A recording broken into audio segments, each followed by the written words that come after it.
Everybody, how are you doing? Daniel Spatz from California, Daniel Spatz Interviews. Spanish today with Dr. Ángel Cotorro, Ruiz Cotorro. Trabajó muchísimos años con Rafael Nadal, con la Federación Española, la Copa Davis, grandes deportistas y tenistas muy conocidas. Te recibo como clínica de tenis, Ángel. Confírmame, te voy a mandar... si quieres me mandas tú el request. Feliz de recibirlo. Tuvimos en el 2023 una charla muy linda, está en el canal de YouTube. Ahí pueden ver y sobre la vida de Ángel, sus comienzos, su vida en el tenis. Ahí está, perfecto, perfecto.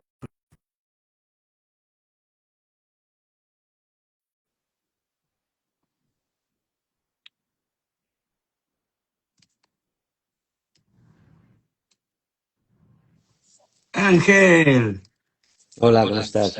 un abrazo a la distancia. Sí, bastante distancia, la verdad. ¿Has estado en California? No he estado, bueno, no he estado nunca en California realmente, así que será una buena oportunidad para ir para allá. Sí, puedes Nunca estuve. pasear, tienes de todo, muy bonito y puedes Sí, hacer sí. todo en auto también.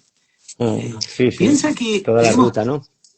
tenemos 40 millones de habitantes solamente en California. No está nada mal, no está nada mal. ¿Cuántos tiene España? 47, Mira, prácticamente, prácticamente lo mismo, qué prácticamente. ¿cómo has estado en estos 2 años desde agosto del 2023, Ángel? Bueno, pues trabajando como siempre, con el tenis, con el deporte y bueno, con muchos proyectos, clínica nueva en Barcelona y bueno, pues creando un equipo potente para el futuro y realmente muy contento con todo el equipo que tenemos ahí en la clínica del tenis, la verdad. Gente joven, pero con muchas ganas, tirando del barco como tiene que ser y bueno, pues yo intentando controlar un poco todo, pero ya caminan muy solos y realmente estoy muy contento de todo lo que hemos creado allí y bueno, nos hemos metido también en el pádel, llevamos también los torneos de la Premier, estamos metidos en otros deportes y bueno, estamos ahora abriéndonos un poco también a otros deportes de forma un poco más específica, ¿no? Porque bueno, tenemos un buen equipo, un grupo que toca diferentes deportes y, bueno, creo que estamos en esa fase. Y bueno, también finalizando un proyecto pues, que todo lo que es rendimiento deportivo, prevención de lesiones y todo esto, o sea, bien, la verdad es que trabajando mucho, pero contentos. Bueno, ¿y la familia bien? ¿Todos bien? Sí, la familia bien, ahora ya me empiezo a llenar de nietos, ¿no? Porque ya tengo a 3 hijos casados y entonces, pues bueno, vienen también los nietos y bueno, disfrutando de cada momento, la verdad, que creo que es lo que toca en la vida, ¿no? Si alguien te pregunta, quizás te lo han preguntado, ¿te gustaría que uno de tus nietos, son mujeres, hombres, de los dos? Bueno, tengo de momento de los dos, tengo chicos, tengo chicas y están por venir también, también una chica. Así Qué que, bonito. bueno, tengo todo. Felicidades. Tú has Muchas gracias. estado desde el año 87, recuerdo que nos comentaste en la primera charla, Sí, sí. en todo ese alto nivel de tenis. Um, ¿Te gustaría que uno de tus nietos llegue a ser atleta a ese nivel de desgaste, de de lesiones? Bueno, mira, yo lo viví un poco con mis 2 hijos que jugaron bien al tenis, en la época de infantiles y realmente, pues bueno, fue una bonita experiencia porque era verlo desde otra perspectiva, pero si te soy sincero, nunca les hubiese puesto ninguna pega para que no fuesen tenistas, pero yo prefería que estudiasen, que hiciesen, porque es muy difícil el tenis, ¿no? Entonces con los nietos yo creo que lo veo exactamente igual, ¿no? Es una cosa excepcional ser jugador profesional de tenis y realmente creo que es mejor si no ves que hay un talento especial o algo que fuera de lo normal y que realmente tienen pasión y quieren hacerlo, por supuesto que apoyarles, pero creo que prefiero que sean pues más que prueben otras cosas que realmente son mucho más fáciles o son mucho más asequibles, ¿no? por lo menos desde mi punto de vista. Ángel, de los últimos 38 años que prácticamente, ¿no? Ya estás en ese nivel, desde el año 87 hasta ahora, Sí, sí, ¿cuáles pasa son los rápido. cambios? La vida pasa. ¿Cuáles son los cambios, si tuvieras que hacer un PowerPoint, una presentación, en Bueno, la medicina deportiva, los más significantes en los últimos años? bueno, ha cambiado todo. Yo hace 38 años empezaba la artroscopia, fíjate, que ya es un poco el mismo ejemplo que pongo yo con las tecnologías de ahora, ¿no? Es decir, el que no se meta en el mundo de la tecnología, en el mundo de los datos, en el mundo de esto, pues realmente va a ser complicado que realmente se adapte a la situación, ¿no? Pues esto pasaba con la artroscopia. Nosotros empezábamos en Barcelona con el doctor Cugat con la artroscopia y bueno, todo el mundo le tachaba un poco como de excéntrico, ¿no? Y hoy por hoy, pues no hay una rodilla que se abra, ni un hombro que se abra, todo se hace por vía artroscópica, ¿no? Con eso te digo que la evolución ha sido, desde el punto de vista médico, espectacular, no solo a nivel de traumatología, sino a nivel de medicina deportiva. Se ha avanzado muchísimo, se han creado grupos de trabajo, hay una estructura enorme alrededor del deportista de élite, no hablo solo del tenis, ¿no? Y bueno, pues toda esa evolución ha ido favoreciendo un poco todo lo que ha sido el control del deportista, ¿no? Desde un punto de vista holístico, todas las áreas controladas, los fisios, los preparadores físicos, los médicos, los fisioterapeutas, los psicólogos, todo un grupo de trabajo alrededor de un deportista, y creo que ahora lo más significativo es que se empieza a trabajar con más control, se empieza a trabajar con control de cargas, se empieza a controlar absolutamente todo con datos y todo de una manera más estricta. Y realmente, pues bueno, desde el punto de vista médico en relación a la prevención de lesiones, pues creo que estamos en un momento muy importante para conseguir que nuestros deportistas, dado que el número de lesiones aumenta de forma importante en las últimas décadas, sobre todo, pues podamos controlar y podamos afrontar un poco toda esta historia, ¿no? Evidentemente todo ha ido pues en desarrollo en todos los aspectos, ¿no? Nos hemos mejorado en todo esto y hemos mejorado muchísimo los aspectos estos holísticos que te explicaba desde el punto de vista de las ciencias de la salud, pero al mismo tiempo también la tecnología ha evolucionado mucho, los materiales han evolucionado mucho, todo ha evolucionado mucho, la técnica también. Y bueno, todo eso se ha tenido que ir adaptando, ¿no? Y esas adaptaciones pues no han sido gratis ni van a ser gratis, ¿entiendes? Entonces, pues bueno, han aparecido pues nuevas cosas, nuevas patologías, nuevas lesiones, nuevos problemas debido a todo esto. Y bueno, pues estamos, lógicamente, siempre el ladrón va por delante, ¿no? Y lo que tenemos que hacer es intentarnos poner a su altura a ver si lo podemos pillar, ¿no? Y entonces pues trabajamos duro para poder estar por delante de esta situación. No son fáciles, la verdad. Ángel, ¿qué lesiones han aparecido, se ven que antes, hace 30 años no se veían, y al revés, qué lesiones antes se veían que ya no se ven? Bueno, hay una serie de lesiones que son comunes, ¿no? O sea, todas estas tendinopatías que antes había en aquella época, pues de Aquiles, de rodilla, de hombro, siguen estando ahí presentes. Todo el tema de lesiones musculares, pues también sigue estando presente de una manera diferente. Ahora te explicaré un poco todos esos cambios, ¿no? A nivel de extremidad superior, es verdad que, por ejemplo, el hombro, el codo y la muñeca están teniendo una implicación muy alta en el tenis actual, muy alta, pero en aquella época también existía, sobre todo en el codo, lesiones mucho más frecuentes que ahora, porque ahora se juega de otra manera, no se juega de revés cortado, se juega con revés a dos manos, o sea, hay una serie de variaciones que han habido también en ese sentido, pero yo creo que donde más cambios estamos teniendo es en el tren inferior, en cambios, diferencias, es en el tren inferior, porque realmente los apoyos nos han cambiado, la velocidad de la pelota nos ha cambiado, nos hemos adaptado a esa velocidad de la pelota, y realmente todo lo que es cadera, por ejemplo, es una articulación que está sufriendo mucho desde edades muy tempranas, y realmente pues también patologías tendinosas, lesiones nuevas de psoas, lesiones también muchas lesiones de sobrecarga que antes no teníamos, desde lesiones de columna como la espondilolisis o lesiones por estrés, ¿no? Que quizás sea ahora un poco el caballo de batalla, no solo los edemas óseos que van apareciendo, sino a veces incluso fracturas de estrés que han aumentado de forma considerable en los últimos años porque, bueno, se trabaja de una manera más intensa, el circuito es más intenso, los jóvenes también entrenan más, compiten más y, bueno, pues al final es un círculo que tiene todas estas vertientes, ¿no? Estos nuevos cambios y bueno, también tenemos ventajas que podemos controlar muchas más cosas, pero al mismo tiempo siempre el tenis nos gana un poquito, nos va ganando un poquito la batalla. El tenis y cualquier deporte profesional, porque si no, no habría lesiones, ¿no? O no habría tantas lesiones.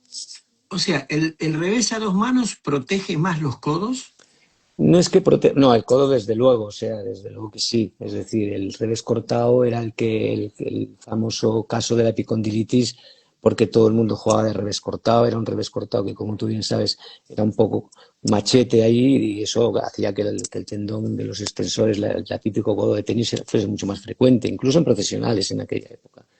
Yo recuerdo Manolo Orantes y muchos jugadores que sufrieron mucho de epicondilitis en aquel momento. Ahora no tenemos epicondilitis en profesionales.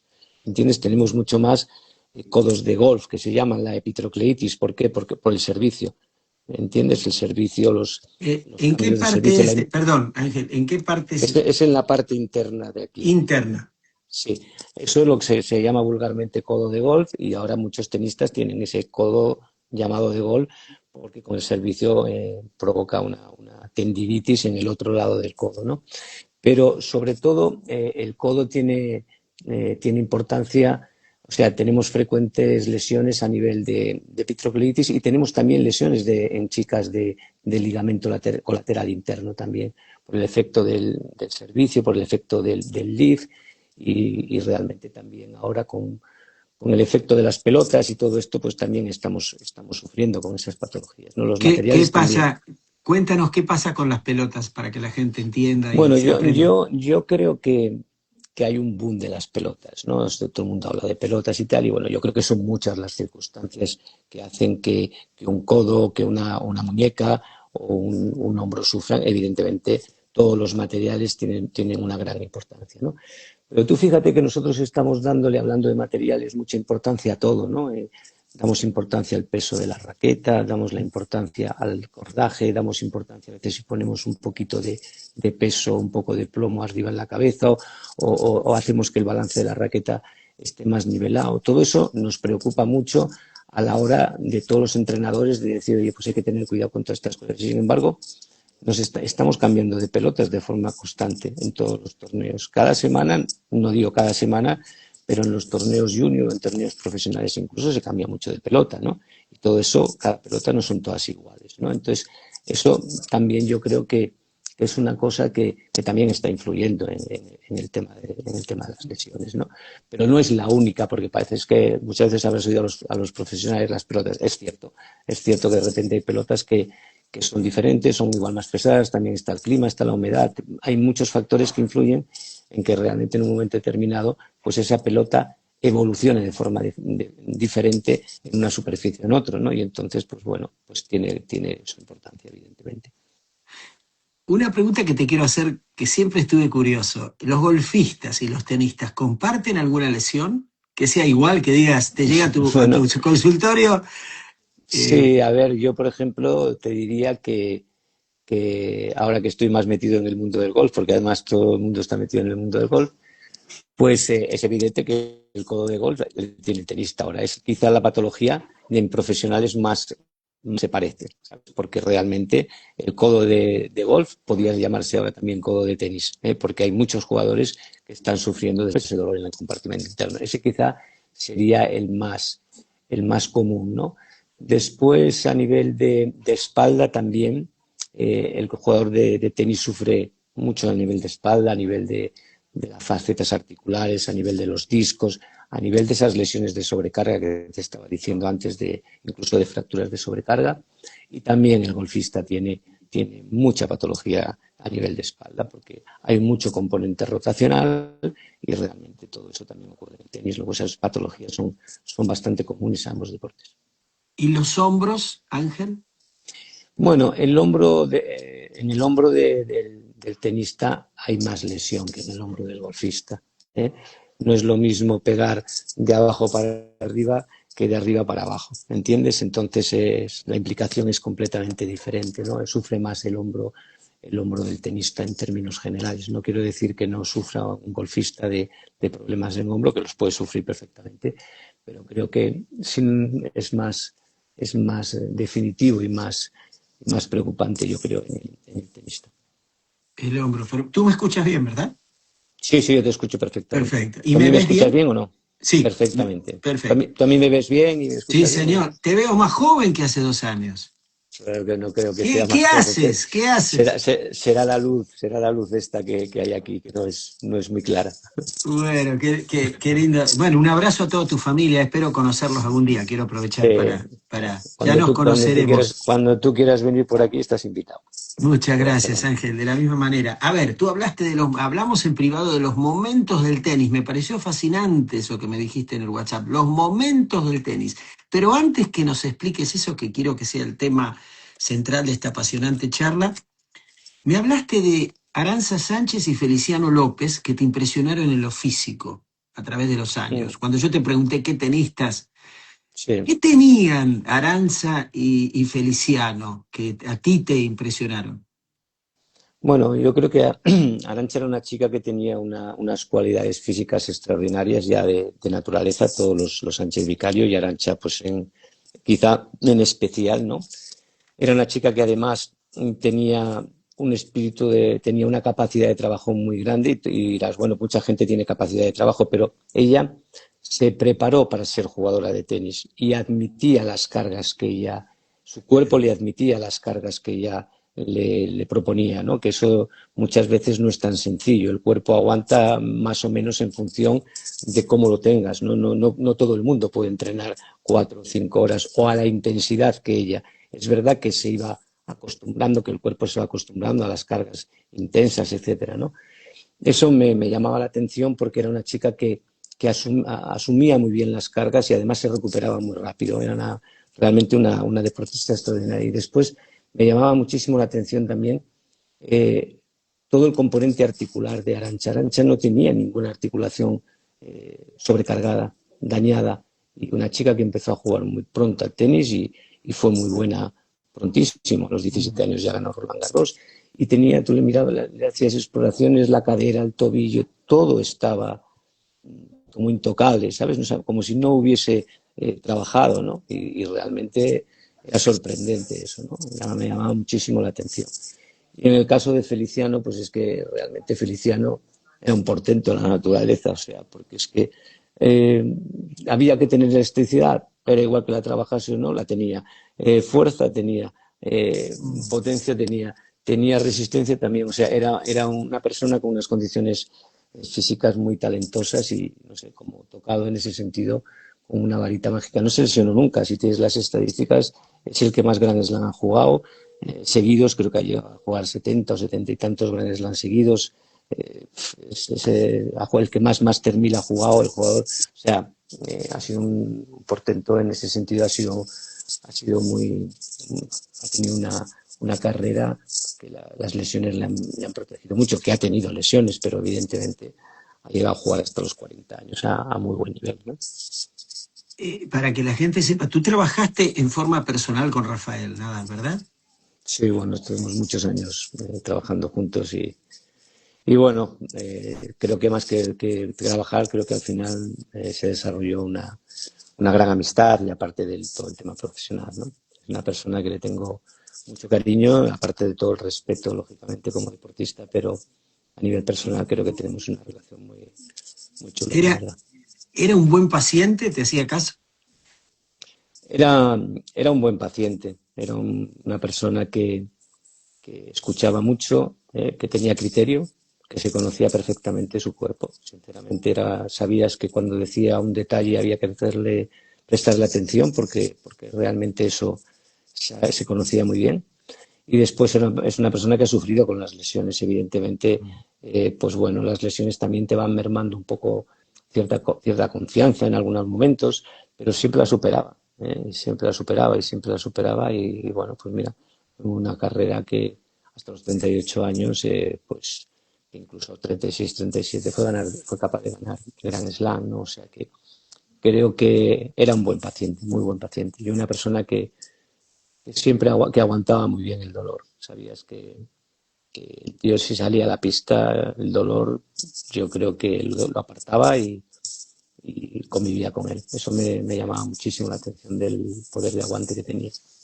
Tú, ya pasó, ya se retiró Rafa, por supuesto, no hay nada que ocultar. ¿En algún momento le dijiste, por favor, no juegues ese torneo, te lo pido, porque te vas a Bueno, poner peor?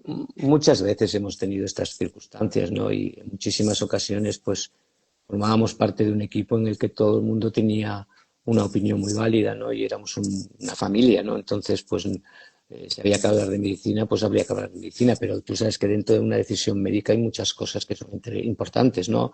Está el calendario, pero ante todo el jugador, pero también hay muchas circunstancias en las cuales en un momento determinado puedes apretar un poco más o menos, o depende de la lesión, puedes jugar un poquitín más fuerte o no, ¿no? Y todo eso se consensuaba, se hablaba y realmente se tomaban decisiones. Y ha habido veces que evidentemente le hemos aconsejado, no solo yo, sino todo el equipo, que era mejor esperar y era una persona muy razonable y a veces nos sorprendía al revés. Yo quiero ir allí y después resulta que estábamos pensando, ¿tiene que ir o no tiene que ir? Y después ganaba el torneo, ¿sabes? Y decías, es que no es normal, ¿no? No es normal. Pero bueno, también había que dejarle ese momento que él tenía de inspiración y esas sensaciones porque se conocía muy bien, ¿no? Hoy, él camina bien normalmente hoy, porque Sí, sabemos la bueno, lesión de su pie. él ha bajado las cargas enormemente y lógicamente está mejor, está muchísimo mejor. Tiene sus molestias y todo esto porque eso las va a llevar siempre, pero claro, no es lo mismo el ritmo de competición que llevaba a lo que él ahora, que es una persona que hace deporte, pero hace deporte de otra manera, sin impacto, cosas que realmente le mantienen físicamente, ¿no? Eh, Mencionaste muchas veces sobrecargas. Para la gente, aquí hay gente que no sabe, gente que juega en el club, que no son especialistas. ¿Qué es la sobrecarga en un deportista, Ángel? Bueno, yo te diría, primero, cómo intentamos controlar nosotros la carga. Tú tienes una carga diaria, una serie de circunstancias que fisiológicamente tú necesitas para vivir. Y eso, pues, si hablamos de carga, pues vamos sumando un poco, pues, cómo tú vives, el trabajo que tienes, cómo realmente si haces deporte, no haces deporte, si haces una actividad, aunque no sea deporte, porque andas en el trabajo, en el día a día. Eso te da una carga basal de tu cuerpo. Tu cuerpo ahí, pues si tuviésemos que hablar de carga, diríamos, pues la carga de Daniel en el día de hoy, que ha hecho su trabajo, que ha estado en pista, que ha hecho un poco de gimnasia, que ha hecho un poco de tenis y tal, pues tendrías una carga basal por vivir y después tienes la carga por actividades, ¿no?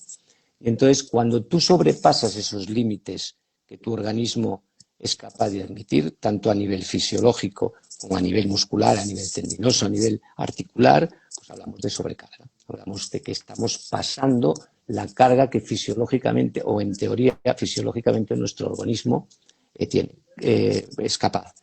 ¿Qué ocurre? Que después tenemos una recuperación de esa carga también, ¿sabes? O sea, por la noche nosotros nos recuperamos, descansamos y recuperamos mucha parte de esa carga y al día siguiente pues salimos a la vida con una carga, que es la que tenemos, depende de cómo hemos dormido, si hemos descansado bien, si nos hemos cuidado, si hemos cenado bien, si hemos comido bien, todo eso hace que nos recuperemos. Si hacemos una siesta, que es muy típico en España, en algunos pues también te recupera y todo eso hace que tú tengas un control de tus cargas, ¿sabes? Entonces, hoy por hoy eso se puede medir y entonces, pues lógicamente podemos saber. Pero cuando sobrepasamos esos límites en cualquier aspecto, pues hablamos de sobrecarga, ¿eh? Correcto. Y por eso es muy importante el preparador físico que esté en contacto con el médico, ¿no, Ángel? Es que yo creo que aquí hay que formar un equipo. Yo creo que hay una cosa que yo siempre he dicho, ¿no? Y que ya podemos comprobar, ¿no? Tú tienes una carga en tu entrenamiento de tenis y esa carga tiene unos valores y esos valores de esa carga te hacen trabajar en una zona o en otra. Y tú tienes una preparación, un preparador físico que hace normalmente que toda esa carga se complemente para conseguir el objetivo común que tienen tanto. Bueno, yo siempre he dicho que lo que no hay que hacer en un deportista es duplicar la carga, la misma carga. ¿Me comprende? ¿Por qué? Porque realmente si nosotros tenemos un kilometraje, pues ese kilometraje le tenemos que emplear deportivamente hablando en una pista de tenis. Porque antes no podíamos, antes si no corríamos, ¿qué hacíamos, Daniel? No hacíamos nada, porque no teníamos medios, pero es que ahora tenemos todos los medios para poder hacer un trabajo prácticamente sin impacto. Entonces, si nosotros somos capaces de coordinar eso con el médico, con el preparador, con el entrenador, vamos a ganar muchos kilómetros a favor. ¿Me comprendes? Y esa es mi idea importante o principal de la prevención. Si yo controlo la carga, si yo controlo las cargas externas, la carga interna, y yo controlo y hacemos que todos trabajemos en equipo, al final, para que la gente lo entienda, hemos ahorrado muchos kilómetros de los que realmente nosotros necesitamos para hacer deporte. Pero no solo deporte de élite, que todavía es más evidente, pero es que también hay mucho deportista amateur que lo que hace es cargarse los kilómetros y tienen 45 años, porque hacen maratones, hacen esto y bueno, y todo eso se tiene que preparar y todo eso se tiene que adaptar. Y hay mucha gente que evidentemente lo puede hacer porque tiene un físico privilegiado y además se prepara, pero realmente también esas preparaciones tienen muchas maneras de protegerse, ¿no? Y bueno, pues eso yo creo que es la base de todo deportista. Ahora estamos hablando de tenis, de todo el equipo que esté alrededor del deportista, ¿sabes? Correr en la pista, en la calle, ¿no? Trotar. Yo trotaba muchísimo y hace unos años me dio plantar fascitis y dejé de correr y mi hijo me dijo, ya no corras más, te estás poniendo grande, te va a matar las articulaciones, la rodilla. ¿Es verdad eso, correr en pista? Sí, claro, claro que es verdad. Lo que pasa es que, a ver, todos nosotros hemos nacido corriendo y siempre hemos corrido, entonces el correr es una satisfacción cuando lo has hecho de forma habitual, ¿no? Pero realmente hay que medir. Tú puedes correr, hay otros deportes que no son impacto, como la bicicleta, como la natación, después hay deportes como el tenis o el pádel. Te hablo a nivel un poco más amateur, dejemos aparte un poco los profesionales, que realmente tú puedes jugar y no es lo mismo un impacto de una pista de tenis en un amateur durante una hora que si estás una hora corriendo. ¿Entiendes? No es lo mismo. El impacto cuando tú corres es constante. ¿Eh? Cuando tú juegas al tenis, juegas, corres un poquito, paras, sacas, es distinto, ¿sabes? O al pádel, ¿no? En un pádel quizás sea un poquito más agresivo en ese momento, ¿no? Pero bueno, hay que mezclar los deportes. Hay que prepararse para hacer deporte y para prepararse puedes intervenir o puedes hacer muchos otros deportes que sean sin impacto. Te preparas y después te dedicas al deporte que a ti te gusta. Y yo siempre he dicho, hay que correr detrás de la pelota que te gusta, ¿sabes?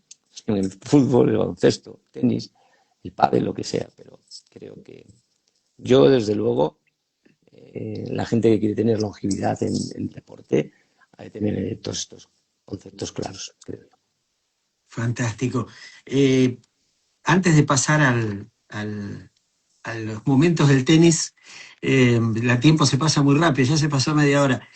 A ver, si tuvieras que como médico aconsejar, vamos a hacer dos grupos de niños, niñas de entrenamiento, de 8 y 10 años y de 10 y 12, 14, que se ve mucho en las redes que están entrenando con mucha violencia y mucha, tú sabes, ahí los hacen correr lado a lado y repetir movimientos con la mano para acelerar desde muy niños.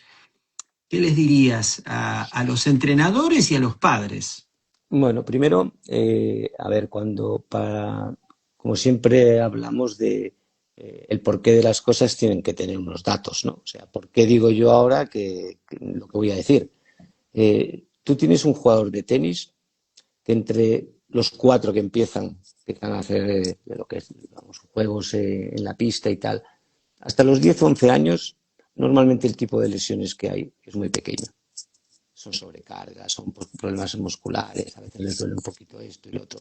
En esa etapa ni hay capacidad para hacerse daño normalmente, salvo casos excepcionales, dentro de un trabajo que sea coordinado, razonable para la edad y todo esto, no lo que tú estás explicando de que les ponen a hacer esto, no, en términos generales, lo que corresponde hacer a un chaval de 4, de 6, de 8 y de 10 años, incluso como compiten, realmente no nos encontramos lesiones, porque hemos hecho un estudio de casi 300 y pico chavales de esas edades y no nos hemos encontrado. Gente que jugaba al tenis, jugaba sus 3 días por semana, que jugaba una hora y media, que hacía su preparación física.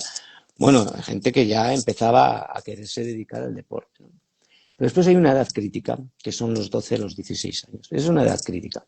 Ahí sí que hay una edad crítica porque ahí empezamos a desarrollarnos. Ahí empezamos a crecer. Ahí empieza todo el cambio hormonal. Y ahí todos los cartílagos de crecimiento están en efervescencia. Y todos esos cartílagos y todas esas lesiones que aparecen a veces en niños, que dicen es una lesión de crecimiento, tienen una importancia relativa. Pero lo que tiene importancia es lo que está oculto.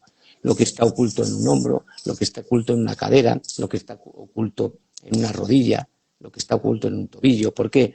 Porque si tú hacemos un balance para que todo el mundo lo entienda y dices, bueno, vamos a coger una articulación como ejemplo, ¿no? Y vamos a coger una articulación como ejemplo, el hombro. Y vamos a decir, vamos a conocer la evolución del hombro del jugador de tenis, ¿no? Y decimos, desde que nace, desde que empieza a los 4 años hasta que es profesional. Se producen una serie de cosas que las tenemos, creo que bastante bien estudiadas, porque para mí eso es el mundo que me apasiona. Entonces, a los 4 años hay una incidencia, no hay, hasta los 8 o 9 no hay, a los 10 empieza. ¿Por qué empieza? Empieza por el servicio, Daniel, ¿entiendes? Y empieza por el servicio porque por el servicio y porque juegan en una pista como la nuestra, generalmente. Las pelotas las pegan siempre por encima de la cabeza, porque son pequeñitos y los que son un poco más o menos dotados ya empiezan a pasarlas. Y entonces, todo esto nos hace jugar en una perspectiva que no es la correcta. Entonces, el hombro empieza a desarrollarse, empieza la patología o la evolución patológica progresiva del hombro del tenista, ¿no? El momento importante a los 10, a los 11, a los 12, 13 años es el servicio, porque no está protegido muscularmente el hombro. Son músculos que no tienen todavía, y sin embargo las articulaciones son elásticas, los tendones son elásticos, los ligamentos son elásticos. No tienen por qué hacerse daño.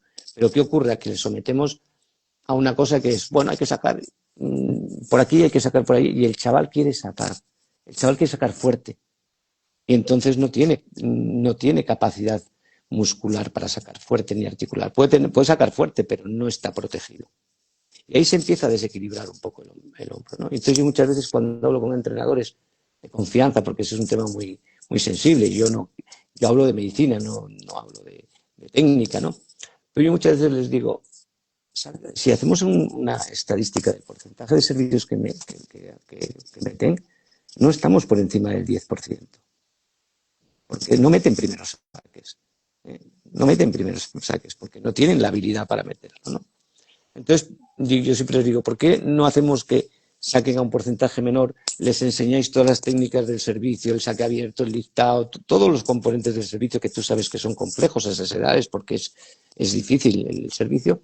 Y ya cuando tengan una protección muscular, pues poco a poco ir introduciendo. Ya sé que esto es muy difícil y esto muchas veces es un poco romántico, ¿no? Pero es la realidad, el hombro se empieza a desestimar. Perdón, Ángel, ¿a qué edad recomendarías que ya sea un poco más? A los 11 o 12 años tú sabes que tú vas con chavales jóvenes, ya quieren sacar fuerte. Su objetivo es saber quién saca más fuerte, entre ellos. Pues yo estoy sacando, no sé qué. Entonces ahí es donde hay que pararles un poco, protegerles mucho en prevención, mucha rehabilitación del hombro de forma específica, porque el hombro se va desgastando y eso pasa con el hombro, eso pasa con la cadera, eso pasa con la muñeca, eso pasa con el codo, ¿me entiendes? Entonces tenemos que ir protegiendo los momentos críticos. Y los momentos críticos generalmente están entre los 12 y 16 años, después por supuesto que también, porque si no la gente no se lesionaría, ¿no? Pero ya empiezan a tener un balance lesional que corresponde a esa etapa y que siempre la van a llevar, ¿sabes? Entonces ahí es donde más alerta hay que poner.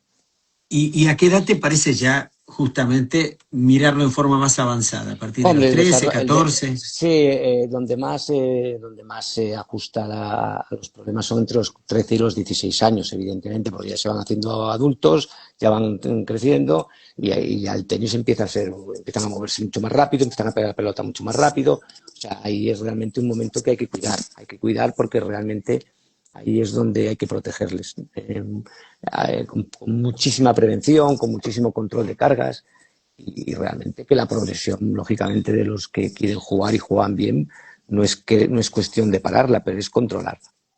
Y los ejercicios que muestran para acelerar el forehand a la derecha, Ángel, que mucha muñeca, a mí, yo sufro cuando veo eso. A ver, es que yo creo que, hablando un poco de la muñeca es una articulación que le ocurren dos cosas. Genera aceleración, porque tú sabes que la muñeca en el tenis, el que realmente juega con la muñeca suelta y tiene aceleración, parte lógicamente de los grandes grupos musculares, ¿no? De las grandes articulaciones, pero ella es la que dirige, ella es la que hace las cosas que realmente son diferentes, pero al mismo tiempo también recibe, es la primera receptora del impacto. Y ahora sacan a 200. No recepcionamos con el hombro, claro que recepcionamos con el hombro, recepcionamos con toda la cadena, pero la primera que interviene es la muñeca, ¿no? Entonces, todos esos ejercicios que son de lift, que hacen que comprometas una serie de estructuras que están en esta parte de aquí, que son las que más se lesionan, como el cubital posterior, el impingement de muñeca, el ligamento triangular, es repetitivo, es lo mismo que te decía antes, tiene sus kilómetros y llega un momento que si haces muchas repeticiones, tarde o temprano lo vas a pagar. ¿Tú te acuerdas me parece que lo comentamos la otra vez, Alberto Berasategui con la derecha aquella que tenía por el tipo de empuñadura? Yo decía, este chico se va a lesionar cuando jugaba. Pues aguantó toda la carrera, pero a los 40 años lo tuvimos que operar de la muñeca porque evidentemente surgió el problema más tarde, pero estaba ahí. O sea que todo esto hay que controlarlo en el sentido de prevención. Y eso no quiere decir que no puedas hacer estos ejercicios. Pero una de mis grandes, eh, creo que una de las cosas que yo quiero intentar aportar es decir, qué ejercicios de tenis son menos dañinos, cuáles son mejores, cuáles son peores, cuáles son más o menos correctos, pero no por el hecho de que yo tenga que entrenar a nadie, sino porque yo te haré el mismo ejemplo que el colesterol. Tú sabes los alimentos que son buenos y los que son malos, los que van bien y los que van mal. Y si un día te quieres comer una mariscada, te la comes. ¿Entiendes? Pues esto es lo mismo. Indicar a la gente los apoyos en cadena abierta, los apoyos en cadena cerrada, todas estas cosas, qué repercusión de impacto tienen sobre las estructuras articulares. Y después tú decidirás como entrenador y me dirás cuántos o cómo y de qué manera, pues si está un poco cargado de cadera, tú ya sabes que esto no le va a venir bien. Yo creo que esa es un poco la aportación que los médicos tenemos que dar a los compañeros, lo mismo que ellos nos aportan, a mí me aportan todo lo que es la técnica, todo lo que es la biomecánica, para que yo pueda entender un poco todos esos mecanismos de producción y todas las cosas. O sea, tenemos que trabajar en equipo, ¿sabes? Todos nos aportamos a todos. Y bueno, yo como veo que esa necesidad existe, pues es un poco el trabajo y los proyectos que tenemos dentro de la clínica para poder ayudar y aportar algo. Fantástico. Los momentos del tenis, nos quedan 20 minutitos. ¿De qué quieres hablar? ¿De cuál quieres que me hablabas? No El sé, cambio de hay superficie, tantos. el jet lag, la Bueno, nutrición. A ver, lo que tú quieras. no sé, yo creo que los momentos de tenis, eh, tú que has jugado al tenis y que estás todo el día viendo con la gente, el día a día del tenista son todos momentos de tenis. Son todos momentos de tenis desde el punto de vista psicológico, de cómo se levantan, si están animados, si no están no animados, si van a entrenar, las ganas de entrenar. Todo esto son momentos de tenis. Todo eso es la vida de cada jugador, ¿no? Y si ya nos metemos en competición, que es donde realmente el jugador tiene pasión, donde el jugador disfruta pero sufre, pues hay muchas circunstancias que yo lo llamo momentos de tenis. Son momentos de tenis como manejar un dolor en competición, son momentos de tenis cómo manejar el jet lag, son momentos de tenis, cómo tienes que hacer cuando el partido se alarga y te ha pillado y no has comido y tienes que comer, cómo tienes que abordar un punto de break o cómo tienes que... Todos esos son momentos de tenis, es lo que pasa en el día a día del jugador de tenis, ¿no?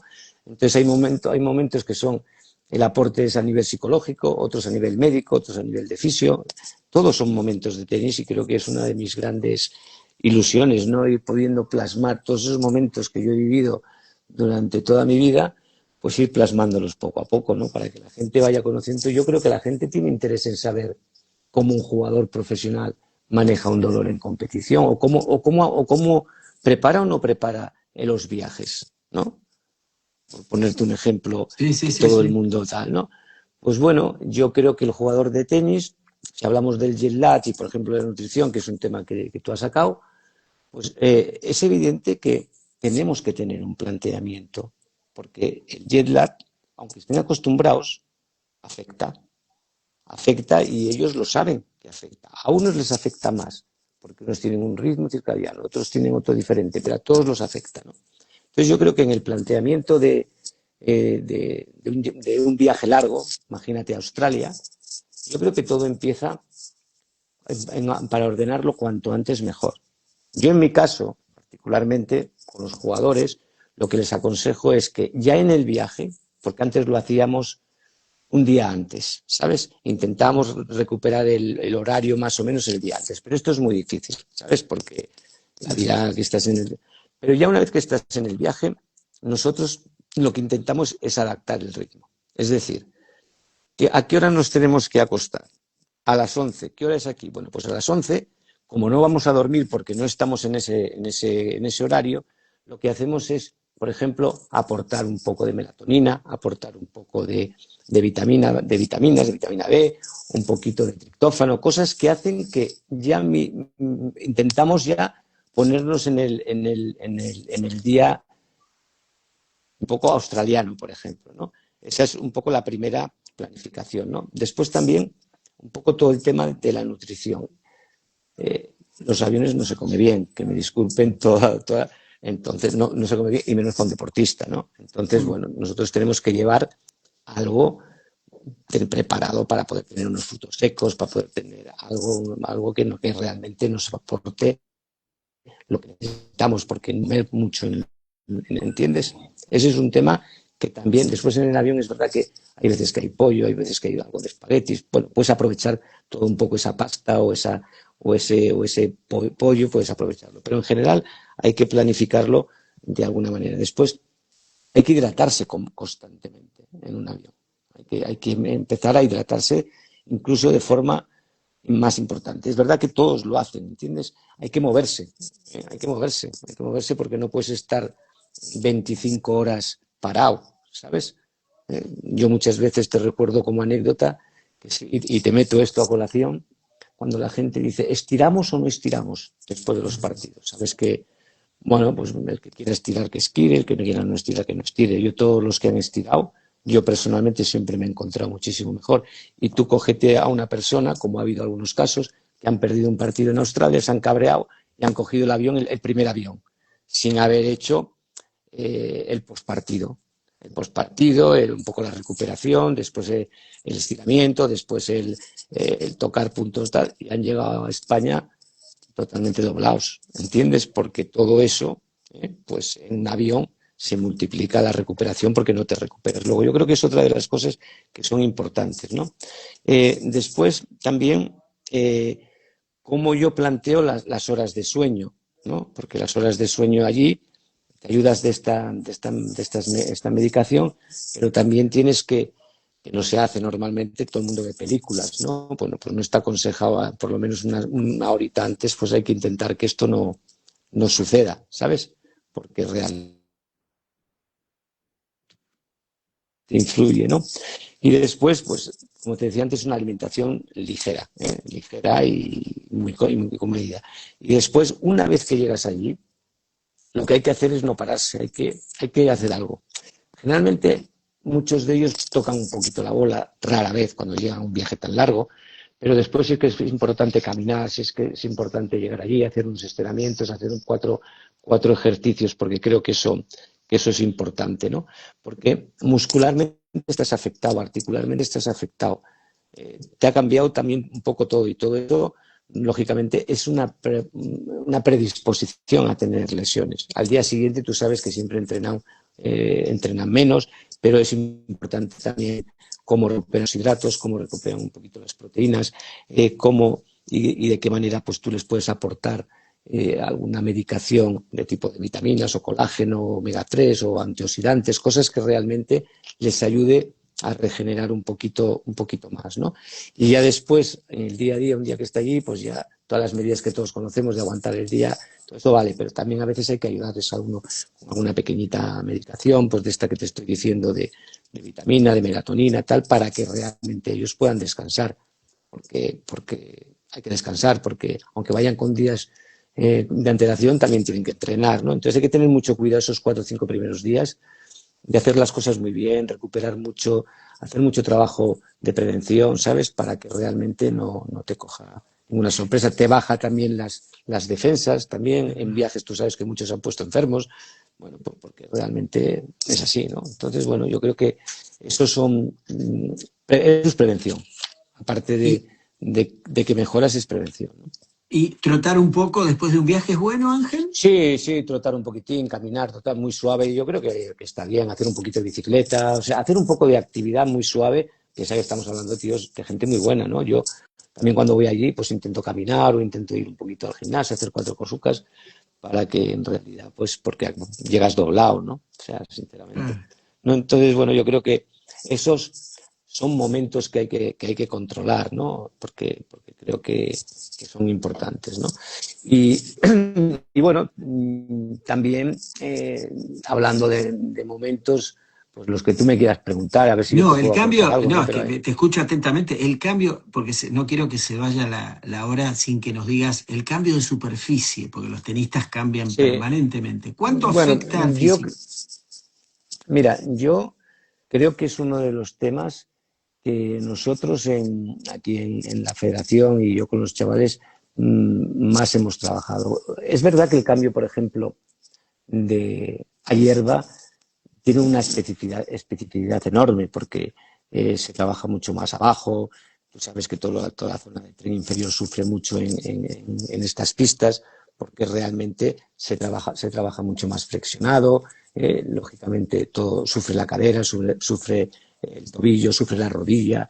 Es una superficie bastante deslizante y en algún momento se te va también, se te puede ir el tobillo, se te va un poco la rodilla. Pero jugamos 3 semanas en Mm. hierba. O sea, sinceramente jugamos 3 semanas en hierba.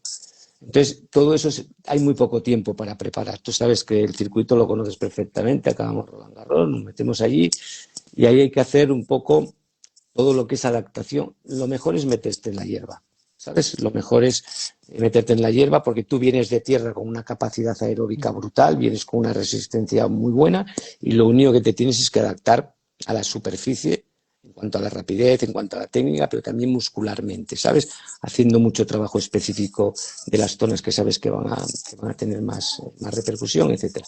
Pero, por ejemplo, cuando nosotros cambiamos de rápida a tierra, porque nosotros tenemos largos periodos en que jugamos en tierra o jugamos en rápida, ¿no? Generalmente, ¿no? Cuando pasamos de la rápida a la tierra, hay un factor, muchos factores. Está el factor técnico, que ya lo habéis hablado vosotros 1000 veces. Está el factor físico, que es fundamental. Nosotros no venimos con una gran resistencia aeróbica cuando venimos de rápida. Otra cosa es que estemos muy bien compensados y estemos muy bien, pero hay que hacer un trabajo, lógicamente, porque los puntos van a durar más, porque los partidos van a ser más largos y porque realmente venimos desde Australia sin jugar ninguna competición a 5 sets. Antes teníamos la Davis, que de vez en cuando, en algunas ocasiones, nos hacía jugar a 5 sets. Ahora no jugamos a 5 sets desde Australia hasta Roland Garros. Y tenemos un periodo largo, desde que empieza Monte Carlo, que tenemos que ir cogiendo bastante rápido la condición física apropiada a lo que es la pista de tierra, ¿no? Y en ese paso, creo que el preparador físico es una pieza clave, ¿no? De cómo tiene que ir preparando dentro del tiempo que tiene y que no se tiene que conseguir todo en Monte Carlo, sino que tenemos que llegar al final de la gira en unas condiciones que vayan siendo progresivas y cada vez mejor. A nivel médico, que eso también es una parte médica, pero a nivel médico en concreto, el tren superior sufre muchísimo. Primero porque cambiamos el servicio, sacamos igual el primero, no sacamos tanto abierto, aunque ahora ya últimamente se saca mucho abierto también en tierra, y sacamos con kick. Y el kick no tiene nada que ver, y esa zona hay que prepararla para el kick, porque el kick es muy agresivo para el hombro, ¿eh? Entonces, toda esa Perdóname, zona, ¿es el servicio más agresivo para el hombro? en esas circunstancias sí, porque en esas circunstancias tú estás acostumbrado a sacar plano y a sacar abierto.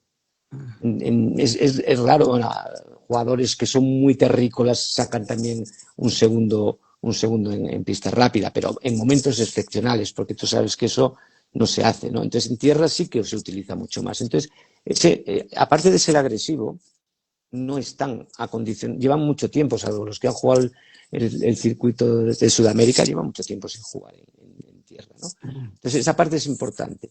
El codo es muy importante también, porque las pelotas pesan más. La pelota pesa más, no solo para el hombro, sino para el codo y para la muñeca. Y para la muñeca igual hay que mover más la muñeca, hay que generar ángulos de una manera más severa. Los puntos no se ganan tan fácil, ¿sabes? Entonces todo eso hace que toda esa zona la tengamos que preparar, ¿sabes? Y en el tren inferior, a pesar de que el impacto es mucho menor, porque la tierra es la más agradecida y la rápida es la menos agradecida. O sea, tenemos estudios en los cuales chavales jóvenes que entrenan solo en rápida, por ejemplo, en tren inferior, tienen muchos más problemas de cadera, de todo tipo, ¿sabes? Eso lo tenemos totalmente estudiado. Pero a pesar de ser la pista que menos impacto tiene, porque puedes deslizar, pero claro, los intercambios son mayores, la explosividad es grande, los apoyos son bruscos en tierra porque llegas a más bolas que en rápida, ¿sabes? Y el desgaste también es mayor. Entonces hay que preparar también toda esa zona para que realmente esté protegida, ¿no? Pero bueno, creo que esto es importante tenerlo muy en cuenta porque todo el mundo lo sabe en el mundo del tenis profesional, pero a veces el tiempo está limitado. A mí me preguntan, ¿cuánto tiempo necesita normalmente? Hombre, lo ideal era lo de antes. ¿Te acuerdas que antes hacíamos 6 semanas de pretemporada? Bueno, eso era un lujo, ahora ya no tenemos ese tiempo. Aquí no tenemos 2 semanas de adaptación, o 3. Algunos sí, si tú pierdes en Indian Wells perdona, en Miami, pues puedes tener 2 semanas y media, depende tal, pero a las 3 casi no te vas. No sé de que no juegues Miami o no, pero la gente juega, si no juega Miami porque no entra, juegan otros torneos, ¿no? Entonces, 2 o 3 semanas, 3 semanas sería ideal para mí. 2 semanas puedes hacer muchas cosas. 10 días es el límite mínimo, ¿sabes? Porque si no, no te da tiempo a Y adaptar. Ángel, y al revés de la arcilla al cemento, cuando ya vienen acá a América. Bueno, piensa que llegan allí con unas circunstancias físicas en teoría buenas, porque están físicamente bien, en el sentido de resistencia, el trabajo es más específico de pista rápida y tal, y después allí, pues evidentemente, lo que hay que hacer y darle mucho valor es a la recuperación post partido y post entreno, porque ahí las articulaciones están mucho más cargadas. ¿Eh? Hay que buscar que se recuperen de un día para otro. No solo en la competición, que a veces es muy difícil porque los partidos no los puedes medir, sino también en los entrenamientos. Y desde luego, todo lo que es servicio, todo lo que es prepararlo también a lo que tú vas a hacer. ¿Entiendes? Si empiezas a sacar ahora de repente mucho más abierto, pues hombre, hay que proteger ese codo, ese hombro. Es la misma historia que podemos tener al revés de la tierra, pero sobre todo me preocupa mucho más la recuperación ahí, porque la recuperación de cargas en ese cambio es lo más importante. Después se van adaptando. La velocidad y la pista lo cogen enseguida, ¿sabes? Porque vienen generalmente de una buena base aeróbica. Piensa que el tenis, todo el mundo habla de que es un deporte por intervalos, visto totalmente de acuerdo, pero tú para recuperar esos intervalos y esas frecuencias necesitas una buena base aeróbica, ¿entiendes? Y a veces con tanto competición, con tanta pista y con tanta historia, a veces se pierde, ¿sabes? Y creo que Qué esos son los bueno, factores. qué bueno lo que estás diciendo. Ángel, Esa es una impresión mía, que puede ser discutible con muchos preparadores físicos, pero mi experiencia me dice que realmente cuando un jugador bueno ha estado arriba y de repente llega Roland Garros, no voy a decir el nombre porque no tiene, pero bueno, y pierde un partido en cuartos y hablamos todo el equipo, yo le digo, no estás para competir con este chico que te ha ganado ahora porque no estás bien físicamente. ¿Qué dices? No sé qué. O como si le hubiese ofendido. ¿Y qué hago? Pues vete a hacer trabajo aeróbico y ya está. En aquel no, momento que vete a correr un poco como no, antes. vete a correr no, esto era antes, porque estamos hablando de los años 90. Digo, vete a hacer trabajo aeróbico y hablamos. Se fue con unos maratonianos a hacer con ellos y a 4 semanas ganó 4 torneos seguidos, y primero Washington. ¿Eh? Y realmente, porque él era un tío buenísimo físicamente, pero te vas despistando a veces en la competición, ¿sabes? Y llega un momento que te pasan estas cosas. Y yo creo que en la base aeróbica hay que tener unos mínimos altos para después, cuando te adaptes a una u otra, puedas hacerlo más fácilmente, ¿no? Tommy Robledo era un chico que tenía unos valores de maratoniano, pero siempre tenía unos niveles de aeróbicos altísimos, con lo cual enseguida se adaptaba a una u otra superficie, ¿sabes? Entonces, pues bueno. Ángel, nos quedan 4 minutitos porque después se corta y no quiero irme sin despedir. Para cerrar, la cadera, lesiones de cadera, que tú hablabas de Guga, en la primera entrevista de Hewitt, Nalbandian tuvo problemas de cadera. Hoy en día, ¿se puede solucionar eso o ya cuando están a No ese solo, nivel se les termina la carrera? solucionarse se puede solucionar, ha avanzado muchísimo el tratamiento de la cadera. Incluso también te digo que hay una tendencia importante en deportistas de nivel de ser conservador. Cuanto más puedas ser conservador, mejor. Siempre hemos tenido esa teoría, ¿no? Pero a veces cuando llegas a ese punto ya no sirve el, el ser conservador y tienes que recurrir a la cirugía. Perdón, ¿qué significa conservador? Hacer tratamiento médico, no quirúrgico. Eso es conservador, ¿eh? Entonces, ahora hay muchas terapias y una serie de terapias regenerativas, cosas que puedes ir aplicando y que puedes ir manteniendo un poquito esa situación, ¿no? Cuando hay alguna lesión. Y al mismo tiempo, la prevención es básica. La cadera es exactamente lo mismo que te explicaba con el hombro. Con una diferencia, que uno es una articulación que no es de carga como el hombro, pero es una articulación que tiene una movilidad que no hay ninguna articulación que se mueva para todos los lados como el hombro, con lo cual es difícil mantenerla estable, y la otra es una articulación de carga, con lo cual todos los impactos le van a ella. Y ese periodo de 12 a 16 es vital. Quiero porque no quiero que se corte, quiero despedirme bien, un minutito. Los open stance, ¿es bueno hacer ejercicios con esas edades en open stance o no? Los open stance son agresivos a nivel de la cadera. Lógicamente, la flexión, aducción, rotación externa y paso a rotación interna es el mecanismo de producción de las lesiones en cadera. Evidentemente tenemos que jugar al tenis, con lo cual si no lo hacemos no podemos jugar al tenis, pero bueno, que sepamos que eso es uno de los ejercicios que realmente en donde más sufre la cadera, ¿no? Entonces tenemos que tener mucho cuidado los entrenadores. Yo tendría cuidado con esos ejercicios en el sentido de la cadera la tienes que dar movilidad, la tienes que dar protección muscular, la tienes que dar flexibilidad, ¿eh? Y la tienes que cuidar y la tienes que controlar, porque las caderas no protestan, se van cerrando. Y el día que se cierran, la lesión ya está hecha. Entonces, aguanta mucho porque realmente esos cartílagos son muy jóvenes, entonces van aguantando, pero van haciendo una pequeña deformación, que es lo que se llama el impingement de cadera, y es un poco como no da la cara, ¿sabes? Es silente, está escondida. Entonces hay que controlar mucho las caderas, dándoles esa movilidad, dándoles esa prevención, dándoles esa calidad muscular que necesitan, y después controlando los entrenos también en esos periodos de años que son vitales. Ángel, yo me quiero despedir. Podríamos hablar horas y horas y horas, pero Sí. bueno, el tiempo, no sabes cómo te agradezco tu generosidad y que hayas aceptado nuevamente charlar conmigo.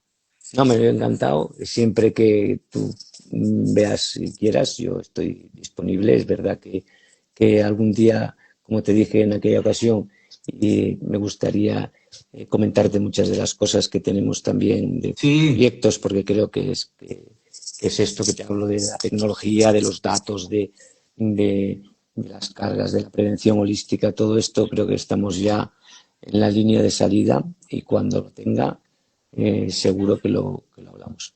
No, eso sería otra charla, obviamente, pero realmente muy, muy agradecido. La vamos a bajar al canal de YouTube y hiciste, como yo siempre, son masterclasses. Muy agradecido a ti. Se nos queda el tiempo en nada porque podíamos hablar de muchas cosas, la verdad. Pero eso es lo bonito, quiere decir que la pasamos bien.